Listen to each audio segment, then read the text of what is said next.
your journey. Sure. Hi, thank you for having me.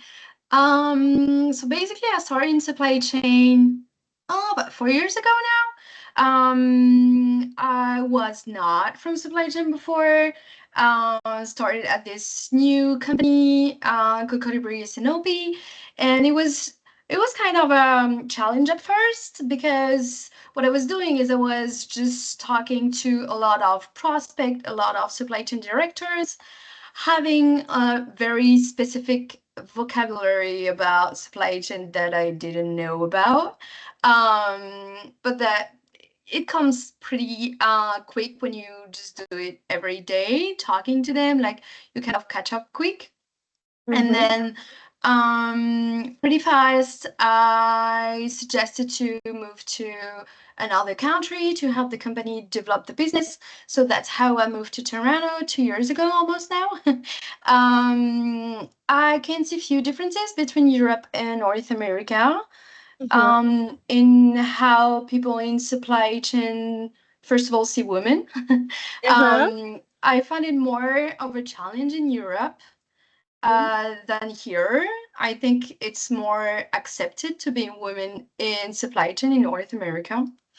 Mm-hmm. Um, and so far it's been great. It's just another challenge because supply chain is a whole different concept here.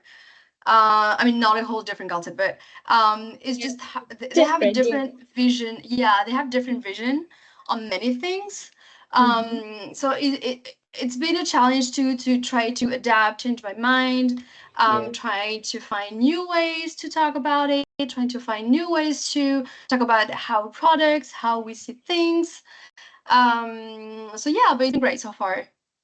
I'm so glad to know that. And to be honest, you just answered my question already. I was going to ask Oh, you that how different did it feel? And you just gave yeah. the actual answer. So, why do you think, in your opinion, is it so different between Europe and North America?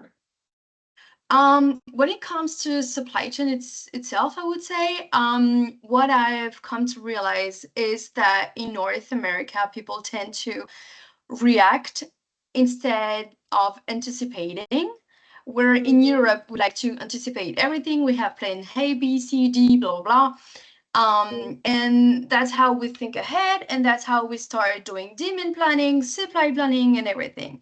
While here, the challenge is more about how good the logistics is, how good is our 3PL, how great our WMS work.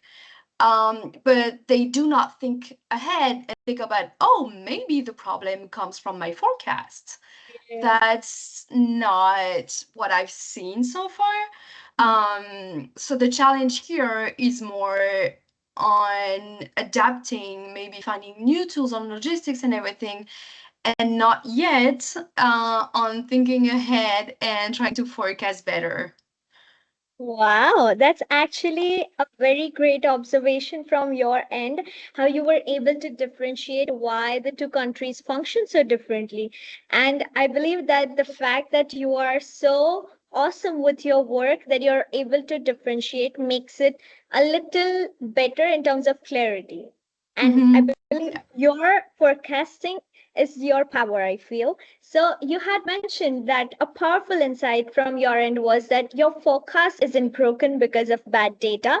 It's a collaboration issue. Mm-hmm. So Yeah. how do you guide organizations to move past blaming the data and building the process that stick?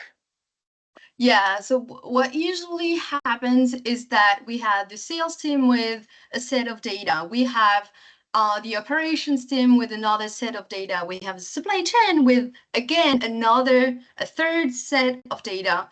And the problem does not come from the data because all of them have great data. For their scope, it's great data. But this is not what we need for a great and reliable forecast. We need a shared set of data because supply chain needs from information from the sales team, blah blah blah. So what we need is one common set of data that is up to date, that is discussed together. And this is what they can do in Colibri. We made it super easy for everyone to just come in. This is just an example. A lot of tools can help with that, but the idea is to have only one point where everyone is going to put their data on. We are not going to send files here and there through emails, not finding the right one, which one is the most up to date. We don't know. We lost the last one.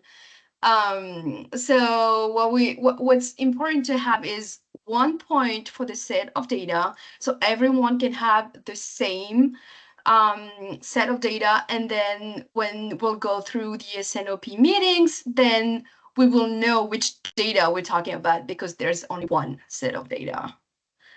Oh, and Yeah. that actually, the way you described it is so, it sounds honestly very clear, but at the same time very simple. You have worked for companies, so this is like something that someone like me who hasn't worked yet in the real Mm-hmm. world has Yeah. to have doubts about that. Does it Right. actually work when we try to put all of things down in one proper format? Does it actually happen in real life when teams are working? Do people actually take the effort to ensure that it's all together? Yeah, it usually works. So there are two ways it can usually work.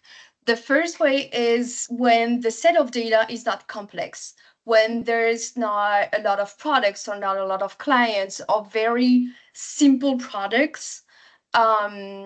It can still work in Excel because, again, not a lot of complexity. The Excel file won't be too complicated. We still can share it and have a common file, and it's still going to work. Once we have passed this, when we have reached too many SKUs, too many products, too many clients, channels, blah, blah, blah, and we expand as a team as well, it becomes a bit more complicated. And this is where you need a tool to have all the information at one spot. And this is usually what is going to happen next is that all the teams are going to have the S&OP process with the tool open. So they are going to work together within the solution so that everyone is going to have the same data displayed at the same time. So they all know what they're talking about. And then if someone modifies something, it modifies it for everyone. So nobody's lost. Yeah. Everybody has the same one, and then it just makes it way more easier to work and to take decisions as well. True. Wow, that actually sounds like a dream functioning team where there's no chaos, there's no confusion, and everything is functioning perfectly. And Yeah. so, just for our audience is not just people from the sector, but people who are willing to enter the sector but don't have a lot of guidance. So, please, Mm-hmm. can you help our audience understand words of forecasting, S&OP, a little more in detail than what Google provides us? Sure. So what S&OP is, so it stands for Sales and Operation Planning, is basically having the teams align on how we are going to get the goods at the right time, at the right spot, and in the right quantity. So the challenge is to be able to forecast what we're going to sell, to then adjust our purchasing, which is either um, goods or materials, depends Mhm. if we're manufacturing or not. And then we're going to adapt our manufacturing also, our purchasing process, and the distribution as well. So we make sure that we have enough goods in the right warehouse, in the right location, in the right store, based on what we're forecasting at first. Oh. So Mhm. the idea is to have all the teams, and this is really important for people to understand that S&OP is not the responsibility only of the supply chain team. The sales team needs to be on board, the management team too, like everyone needs to be on board to make sure that this is going to work, because each team have their own objectives also. So through the S&OP meetings, each team is going to kind of advocate for their case trying to have either more budget or more products, blah blah blah. And the idea is to be aligned on numbers, just to make sure that everything and everyone is just going in the right way all together.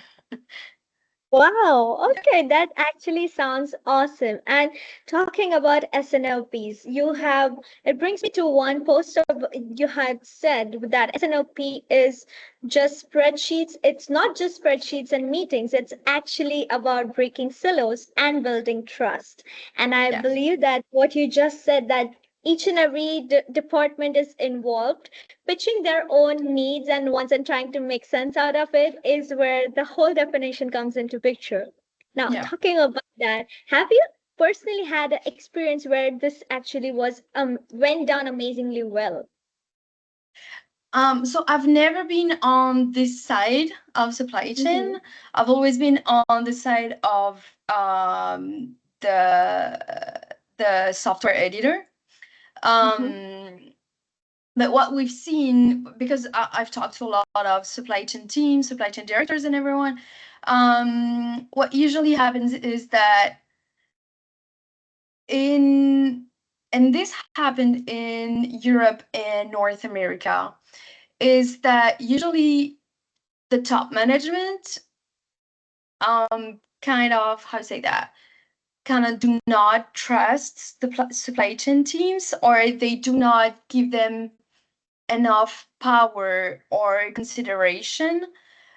So that usually makes it kind of hard for them to just ask for a new tool, because the top management is like, what would we pay for something that you're doing over Excel and it's working? Well, the point is that it's not working, so that's why they need a tool. But Yeah. so that's usually, like, we've seen a big difference when the top management is actually trusting the supply chain team and say, okay, we do realize that what you guys are doing does impact our cash flow as well, because this is what happens in the end, actually. Yeah. um, and versus when they do not, and supply Mhm. chain team just struggle to have something up and running. So that's why they try to come to us, but sometimes top management is not okay to invest into a tool. So that's another challenge. But this is how trust. This is how we face the lack of trust that can happen between teams. So, following up with that, how do you think that these supply chain leaders can build the ROI cases that resonate with these high level executives to like Mhm. convince them that, yeah, we need it? So what we're trying to do is to help them with the great return on investments study case, because this is like, we need to talk numbers. What the top management want is just to have an overview of return on investment for this kind of tool. So we need to talk about the same numbers that they have. So we're talking about cash flow, we're talking about capex, opex, blah blah blah. And so we build like a big PowerPoint with the overview of what they are going to invest, what they're expecting to have. Like, usually it's down 20% of overstocking. It's like different kind of numbers like this. So this is what helps them. But like, if the top management is not into new technology, for example, there's no way that we're going to be able to change their mind. Definitely. But yeah, it's either talking to our customers Mhm. within the same field, or having the same challenges, or work on a case study for the return on investment.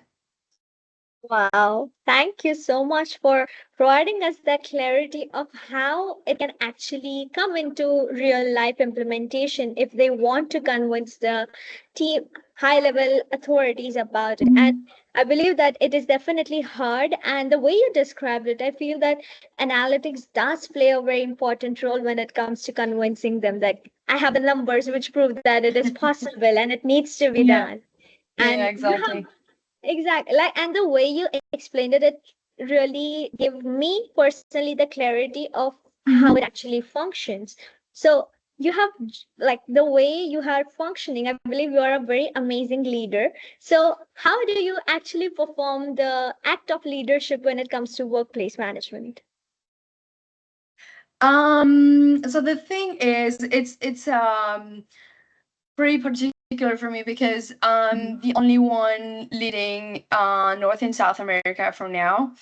Mhm. Um, um, so I'm not managing any team. I'm working with partners, but I don't have any person with me here. So maybe that's a So bit you're different. having meetings with yourself? You're having meetings with yourself? Yeah, kind of. We can say that. Yeah. So I'm gonna rephrase it. How are you practicing self-leadership and reflection for yourself? It's a constant reflection, I would say. Like, since I have a lot of things under my Mhm. scope, like Right. everything down to modifying keywords on our website, to finding new partners, to adapting our PowerPoint presentation, like everything that you can think of. So it's just a constant thinking, like I'm always having, oh hey, maybe we could do that. Oh hey, I've seen this on our competitor website, so maybe we should give it a try. Oh, I found this great influencer in supply chain, maybe we could do a podcast with her, or a webinar, whatever. So it's just trying to find events all the time. So the I think the secret is to be well organized. I will always have paper and a pen with me because I'll always have new ideas. So the thing is, like, like, even at night, I'm like, sometimes I woke up and there's just like, oh my god, we should do that. So I'm just writing down everything. Um, so yeah, so that's basically how it works for me, at least, when trying to handle so many different environments thing within the company. Wow. To be honest, what you are doing right now is a lot of responsibility, and you're actually doing it very smoothly. I can see that from the smile on your face that you are trying your level best to not get worked up by it. But if I Mhm. like to compare it a little bit to a situation that we are in our 20s, where we feel that each and everything is on our head, career, relationships, Mhm. parents, making them proud, degree, graduation, masters. It's like a lot of things to deal with.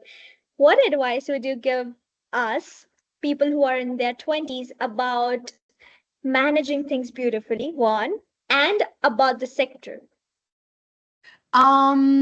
First, I would say just get the work done, and Mhm. eventually you will get what you're aiming for. Um, I think it's important to just, like, if you know that you want to reach something maybe higher that most people would, just get the work done, just go do it, and eventually you'll find your own way of working. You'll find what works for you, what does not. It won't be Mhm. easy for sure, but you'll find your way, and you at some point you just say, okay, this is how I want things done, this is how I function, this is how I can make things work. You'll try through a few things that won't work for sure, but that would just give you insight on what's good for you, what's not. For me, just having a paper and a pen and my notes on my phone all the time, maybe that's not something that will work for you. Just find how you will work, and and eventually it would just happen. Like, I think that's also the beauty of life. At some point it just, like, just Happen. happens and it just Yeah. makes sense. How, um yeah, please continue. no, I'm done, I'm done, go Yeah, ahead. I was just gonna say, like, I want to